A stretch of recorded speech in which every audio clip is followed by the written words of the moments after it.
হঠাৎ সামনে গিয়ে মায়ের চরণ ছুঁয়ে দেব, দূর থেকে শুধু চোখের জলেতে মার রাঙা পা ধুয়ে দেব।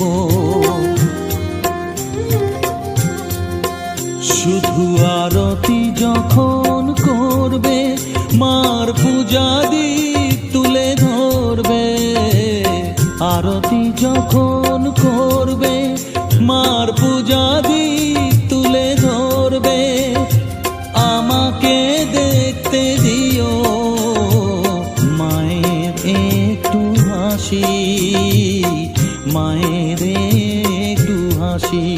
আমায় একটু জায়গা